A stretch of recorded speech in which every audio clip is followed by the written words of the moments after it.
Hello everyone, welcome back to the second part of the chapter number 12, that is electricity. Just for the reminder, I have already given one more video, that is part 1 of this chapter earlier, and there will be one more video, that is part 3 after this one. So in these all the 3 videos the whole chapter will be completed.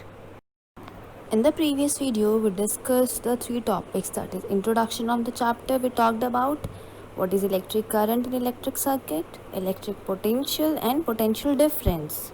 And in this video, we will be talking about circuit diagrams, symbols of the circuit, okay, and हम Ohm's law पे discuss करेंगे Ohm's law क्या होता है, उसके different components क्या हैं, and obviously the last topic will be factors affecting resistance of any conductor. So these 3 topics we will be discussing in this video.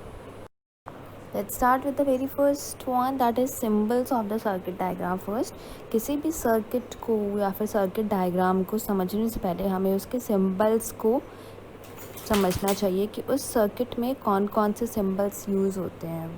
For example, we have many symbols over here. The first one is of switch, open switch, then close switch, then we have cell, then we have battery. See, what is the difference between cell and battery? Combination of cells is called battery. Fine. जब एक positive और एक negative terminal होता है तब उसको cell कहते हैं. जब हम बहुत सारे सेल्स को कंबाइन कर देते हैं तो वो बैटरी बन जाता है. Then we have diode, it is for the senior classes. Then we have resistor. resistor हम पढ़ेंगे जब resistance का टॉपिक आएगा. resistors are the devices. Then we have lamp, fuse, voltmeter. voltmeter हमने पहले वाले वीडियो में पढ़ा था. voltmeter क्या होता है? जो एक सर्किट में डिफरेंट पॉइंट्स का पोटेंशियल डिफरेंस मेजर करता है. Then we have ammeter. Then we have thermistor. Then IDR. These are the symbols of the electric circuit. Here we have now circuit diagram. See, circuit diagram को समझने के लिए पहले हमारे पास एक पिक्चर है और फिर उसी का circuit diagram है. So this will be convenient for you. Let's have a look at the picture. We have a bulb, okay, which is connected to the battery, and then we have the switch. And in the circuit diagram of the symbol, अगर हम symbol में देखें तो हमने bulb का, battery का और switch का रिप्रेजेंटेशन क्या है. In the picture bulb is glowing. Bulb glow कर रहा है, इसका मतलब हमारा जो सर्किट है वो क्लोज है, हमारा जो स्विच है वो क्लोज है. Fine. So this is a very basic and the simplest circuit diagram. Let's come to a very main topic of electricity, that is Ohm's law. See, what is the statement of the Ohm's law? Ohm's law states that the potential difference between 2 points is directly proportional to the electric current at a constant temperature. इसका मतलब ये है कि जब हमारे पास कोई electric circuit है उसमें 2 पॉइंट्स के बीच का जो पोटेंशियल डिफरेंस होगा वो इलेक्ट्रिक करंट का प्रोपोर्शनल होगा एक कांस्टेंट टेम्परेचर पे. इसका मतलब ये है कि जैसे जैसे हम पोटेंशियल डिफरेंस बढ़ाएंगे वैसे वैसे करंट इंक्रीज़ होगा. ओके, हमारे पास इसके लिए एक इक्वेशन है. V is directly proportional to I. V का मतलब वोल्ट और V किसका सिंबल है? पोटेंशियल डिफरेंस का. I is the symbol of current. Okay, so V is directly proportional to I. जैसे जैसे हम पोटेंशियल डिफरेंस बढ़ाएंगे वैसे वैसे करंट इंक्रीज़ होगा. Now we can also write it as V equals to R into I. अब R क्या है यहाँ पे? R is the constant जिसको हम resistance भी बोल सकते हैं और इसको लिखने के अलग अलग हमारे पास methods हैं. I equals to V into R, R equals to VI, okay, where R is constant for the given conductor at a given temperature and is called resistance. So this is a very main point to remember.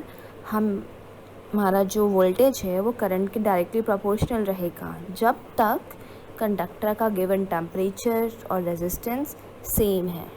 So this is a condition that the temperature and the factor should remain constant. Okay, what is resistance? Resistance is the property of a conductor which resist the flow of the electric current through it. Resistance एक ऐसी property होती है किसी भी conductor की जो current के flow को कंट्रोल करती है, क्योंकि अगर ज़्यादा करंट फ्लो होगा तो कोई भी डिवाइस डैमेज हो सकती है. And the SI unit of resistance is ohm. And ohm को हम ग्रीक लेटर Q से भी डिनोट कर सकते हैं. See here we have a very nice picture to how to remember Ohm's law. अब हम ये जो Ohm's law की equations हैं V, I, R, इनके जो relations है how to calculate V, how to calculate I और how to calculate R, हम एक ये triangle से बहुत easily समझ सकते हैं. See we have Ohm's law triangle.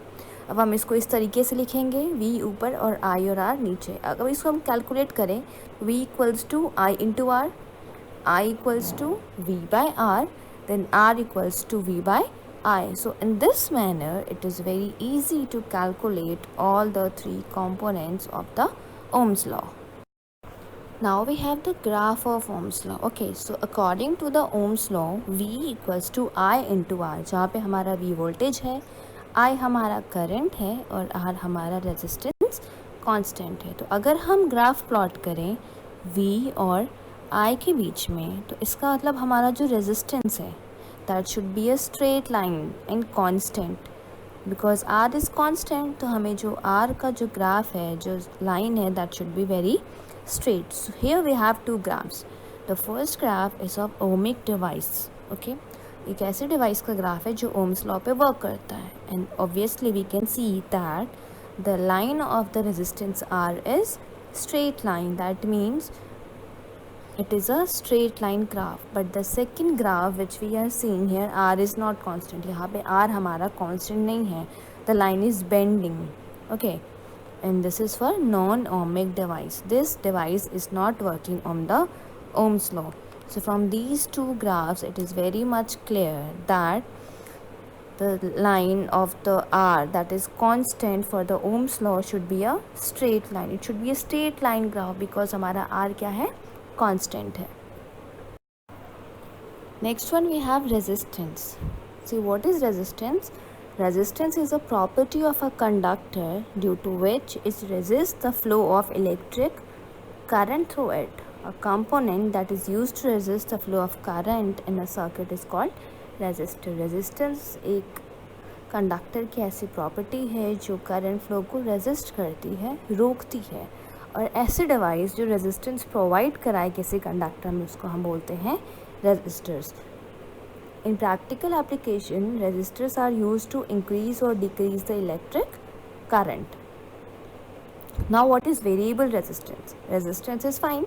Now what is variable resistance? See, the component of an electric circuit which is used to regulate the current without changing the voltage from the source is called variable resistance. Electric circuit में कुछ components होते हैं जो electric current को change करते हैं, current की value को चेंज करते हैं.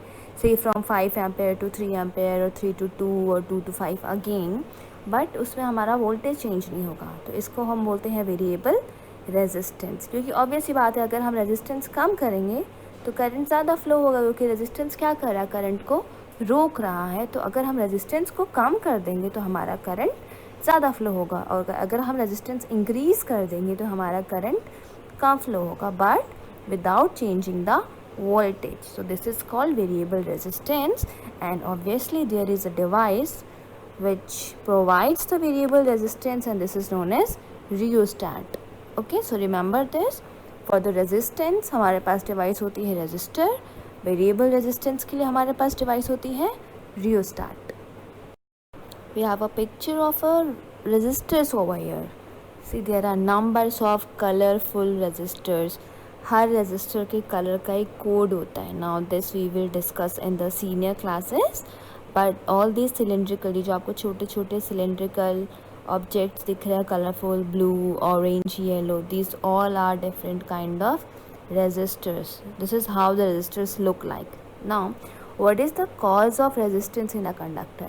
हमें किसी कंडक्टर में रेजिस्टेंस की ज़रूरत ही क्यों है? हम क्यों अपने करंट फ्लो को रोकना चाहते हैं?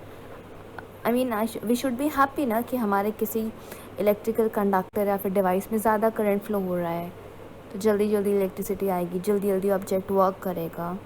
We should be happy, but no, this does not work like this. There should be resistance. So what is the cause of resistance? See, flow of electrons in a conductor is electric current. Okay, electric current क्या है? Flow of electrons. Now the positive particles of a conductor create hindrance to the flow of electrons.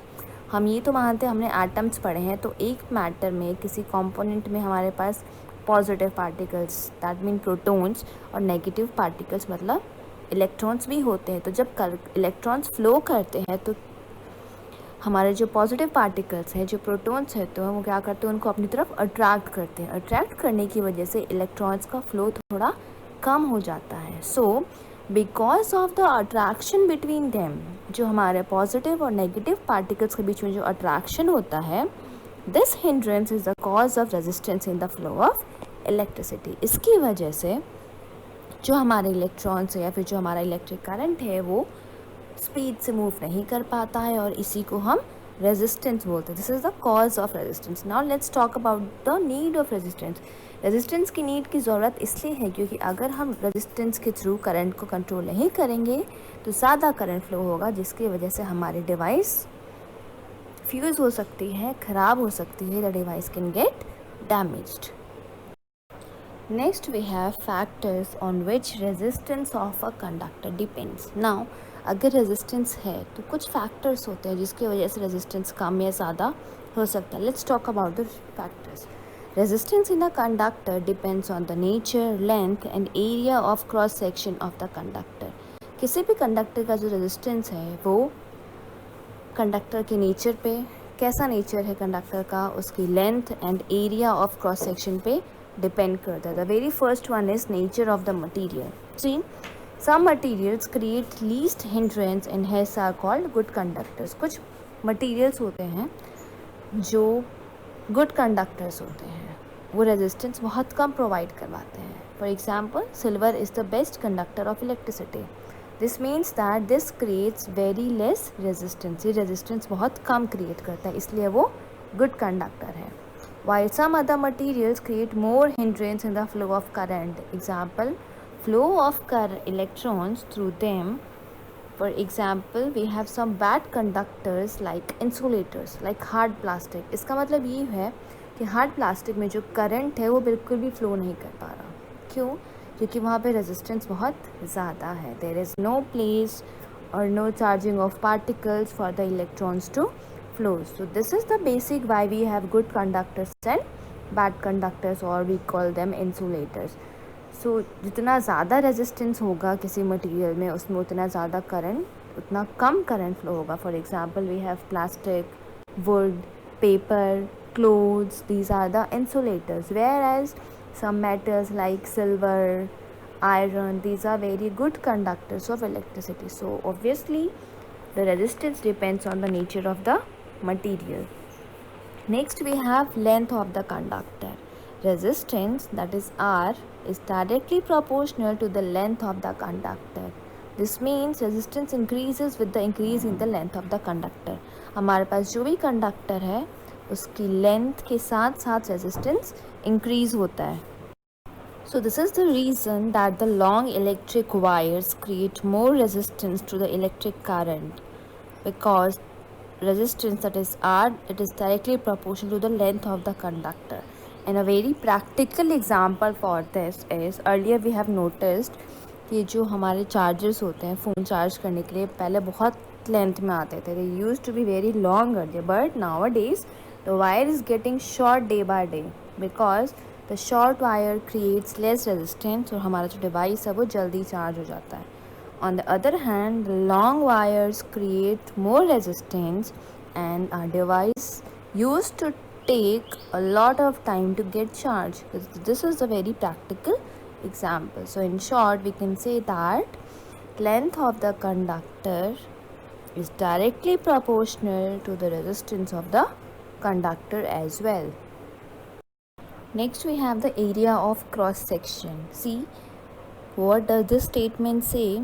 Resistance, that is R, is inversely proportional to the area of cross section, that is A, of the conductor. This means that R will decrease with the increase in the area of conductor and vice versa. More area of conductor facilitates the flow of electric current through more area and thus decreases the resistance. This means that जो भी हमारा conductor है उसका अगर area of cross section ज़्यादा होता है तो हमारा रेजिस्टेंस कम होगा, और अगर एरिया ऑफ क्रॉस सेक्शन कम है तो रेजिस्टेंस ज़्यादा होगा. We can have this example like over here. See we have a picture, we have 2 wires. हमारे पास एक रेड वायर है, सॉरी कॉपर वायर है जिसका इंसुलेशन रेड है, दूसरा कॉपर वायर है जिसका इंसुलेशन ब्लू कलर का है. जो हमारा रेड वायर है दैट इज़ थिन, पतला वायर है, that is 3 mm wire. The other one that is the blue wire, it is of 6 mm, मतलब वो थोड़ा मोटा थिक वायर है. Now we can imagine them as water pipes. हम इनको एक बार वाटर पाइप्स की तरह इमेजिन कर लेते हैं. अब हमारा ये जो रेड वाटर पाइप है इसमें से कम वाटर बाहर आएगा, ठीक है, और जो हमारा ब्लू वाटर पाइप है इसमें से ज़्यादा वाटर बाहर आएगा एट अ पर्टिकुलर टाइम, से इन 5 seconds और 2 seconds. Same with the electricity. अगर हमारी वायर पतली है तो हमारा करंट कम फ्लो होगा, वायर मोटी है तो उसमें से करंट ज़्यादा फ्लो होगा. And this is the reason that the thick copper wire creates less resistance to the electric current. Thus the resistance, that is R, is inversely proportional to the area of cross section. 1 upon area of cross section means inversely proportional. Fine. तो हम इसको ऐसे भी लिख सकते हैं, R directly proportional 1 upon A, that means inversely proportional to the area of cross section, and A is used for area of cross section. Now we can write it as R equals to rho 1 upon A. Rho means rho is the proportionality of constant and resistivity. Rho एक constant है, ये जो आपको P जैसा sign दिख रहा है that is rho. It is a constant of resistivity. See, the resistivity, SI unit of resistivity is Q, and the SI unit of area is M square, and the SI unit of length is M. Since unit of resistivity is ohm metre, हम resistivity को rho या फिर ओम metre से भी denote कर सकते हैं. सो thus the SI unit of resistivity is ohm metre. Now in the next picture we will see for the resistivity of different conductors. Next we have resistivity. It is defined as the resistance offered by a cube of a material of side 1 meter when current flows perpendicular to its opposite faces. Its SI unit is ohm meter. Resistivity किसी भी conductor के लिए एक resistance offer करती है. For example, see the resistivity of rubber and glass is very more, so they are very good insulators और very poor conductors. Okay, and we have a value of resistivity, and the resistivity depends on the nature of a material. Resistivity की एक particular range होती है. For example, if we से अगर resistivity की range 10 raise to the power of -8 ohm metre से 10 raise to the power of -6 ohm metre है, तो इसका मतलब वो जो ऑब्जेक्ट्स है they are very good conductors. For example, silver and copper fall in this category. But अगर resistivity 10 raise to the power of -12 ohm metre है, तो इसका मतलब है कि उसकी रेजिस्टिविटी ज़्यादा है और उसमें करंट फ्लो बहुत कम होगा. For example, we have rubber and glass, and obviously the resistivity varies with the temperature. कई बार हम टेम्परेचर इंक्रीज़ करते हैं तो करंट फ्लो ज़्यादा होने लग जाता है. सो वी कैन नॉट से कि रेजिस्टिविटी कांस्टेंट ही रहती है. हाँ, वो टेम्परेचर के साथ वेरी कर सकती है. So here we have a table of resistivity. See, in the conductors we have silver, copper, aluminium, tungsten, nickel, iron, chromium, mercury, manganese, etc. इन सबकी resistivity 10 raise to the power of -8 से 10 raise to the power of -6 तक vary कर रही. Okay, then we have alloys. What are alloys? They are the combination of metals, non-metals, metal and a metal. Okay, so in this category we have constantan, जो एक copper और निकल का alloy है. Manganene, it is an alloy of copper, manganese and nickel. Then we have nichrome, which is alloy of nickel, chromium, manganese and ferrous. So they are the medium ones. Okay, they can also conduct electricity. But the last batch we have of insulators, जिसमें हमारे पास glass, hard rubber, ebonite, diamond, paper, ये सब हैं जो electricity बिल्कुल भी conduct नहीं करते हैं और इनकी range 10 raise to the power of 10 से लेकर 10 raise to the power of 14 है. This is the value of resistivity. मतलब इनकी रेजिस्टिविटी इतनी ज़्यादा है कि इलेक्ट्रिसिटी बिल्कुल भी कंडक्ट नहीं कर सकते. सो this is the table of resistivity, and obviously अगर किसी कंडक्टर की रेजिस्टिविटी ज़्यादा है तो वह करंट फ्लो नहीं करने देगा. So that's all for this part, and in the next video we will discuss about the resistors in the parallel and series, heating effects of electric current. heating effects of electric current हमारी daily use में बहुत सारे appliances में काम आते हैं, ये हम स्टडी करेंगे. And the last topic of the chapter that we will discuss is electric power. I hope you have just understood everything included in this video. So for now, thank you.